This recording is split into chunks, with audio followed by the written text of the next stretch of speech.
ड्रामे के next episode में आप लोग देखेंगे कि किस तरह से सुल्तान अपनी ही बिछाई हुई जाल में फंसकर रह गया है। जब असरा की माँ सुल्तान की सास सरवत जहाँ पूछती है सुल्तान से कि क्या तुमने असरा को अपने मायके आने से मना किया है, तो सुल्तान कहता है कि जी बिल्कुल ऐसा ही है और इसकी वजाहत मैं आकर आपको देता हूँ। कहता है सुल्तान अपनी सास सरवत जहाँ से कि ये घर का ऑफिशियल डिनर था और इस ऑफिशियल डिनर में वो इसरार क्या कर रहा था।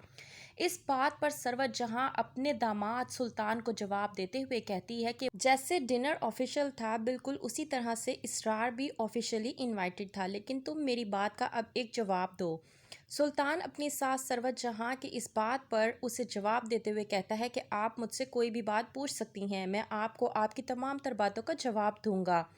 कहती है सरवत जहाँ कि इसरार तो ऑफिशियली इनवाइटेड था, लेकिन तुम मुझे ये बताओ कि ये आखिरकार अलीना कौन है और तुम्हारे साथ होटल के रूम में क्या कर रही थी। सुनता है जब सुल्तान सरवत जहाँ के मुंह से ये बात तो उसके तो जैसे रोंगटे ही खड़े हो जाते हैं और परेशानी के आलम में कुछ बोल भी नहीं पाता, बिल्कुल स्पीचलेस हो जाता है और समझ नहीं पाता कि आखिरकार अपनी सास सरवत जहाँ को क्या जवाब दे।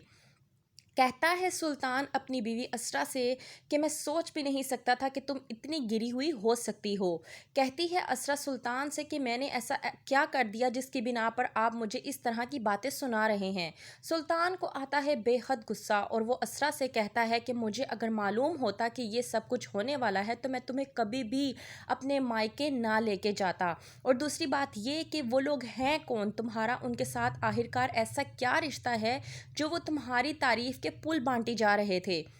असरा अपने शोहर सुल्तान की इस बात का जवाब देते हुए कहती है कि मेरा उन लोगों के साथ कोई ताल्लुक वास्ता नहीं है, मैं उन लोगों को नहीं जानती और अगर वो मेरी तारीफ़ कर भी रहे थे तो इसमें मेरा क्या कसूर है, मैंने तो उनसे नहीं कहा था कि वो मेरी तारीफ़ करें।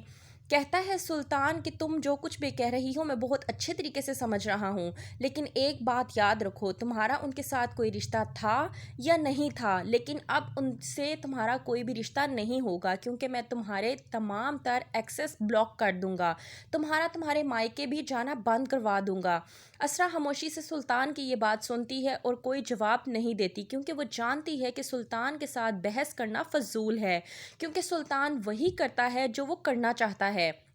करती है सरवत जहाँ फ़ोन सुल्तान को और कहती है कि ये मैं क्या सुन रही हूँ कि मुझे ये सुनने को मिल रहा है कि तुमने असरा को अपने मायके आने से मना कर दिया है, तुमने असरा पर पाबंदी लगा दी है कि वो अपने मायके नहीं आ सकती, अपनी माँ तक से आकर नहीं मिल सकती। सुल्तान अपनी सास सरवत जहाँ को जवाब देते हुए कहता है कि आपने जो कुछ भी सुना है वो बिल्कुल दुरुस्त सुना है, मैंने उसे मना किया है कि वो अब आपकी तरफ नहीं आएगी। इस बात पर सरवत जहाँ को गुस्सा आता है और वो सुल्तान से कहती है कि मुझे आखिरकार इसकी वजह जाननी है। सुल्तान इस बात पर अपनी सास सरवत जहाँ से कहता है कि देखें ये मुनासिब वक्त नहीं है, मैं इस वक्त ऑफिस में मौजूद हूँ और बहुत मसरूफ़ हूँ अपने काम में और इस बात को मैं फ़ोन पर बिल्कुल भी डिस्कस नहीं करना चाहता, तो बेहतर ये है कि आप मेरा इंतज़ार करें, ऑफिस के बाद मैं आपके घर पर आऊँगा और वहाँ पर आपसे तसल्ली से बात करूँगा। आता है सुल्तान अपनी सास के पास और अपना पैर ऊपर रखने की खातिर असरा पर इल्ज़ामात की बौछार करना शुरू कर देता है और कहता है कि आखिरकार असरा का इसरार के साथ क्या ताल्लुक़ है और आपने उसको क्यों इनवाइट किया जबकि ये एक ऑफिशियल पार्टी थी। सरवा जहाँ कहती है कि ऑफिशियल पार्टी में वो भी ऑफिशियली ही इनवाइटेड था, लेकिन तुम मुझे अब इस बात का जवाब दो कि अलीना कौन है और होटल रूम में वो तुम्हारे साथ क्या कर रही थी। क्या देगा सुल्तान अब अपनी सास को जवाब, क्या होगा आगे, मज़ीद जानने के लिए देखते रहिए ड्रामा सीरियल शिद्दत।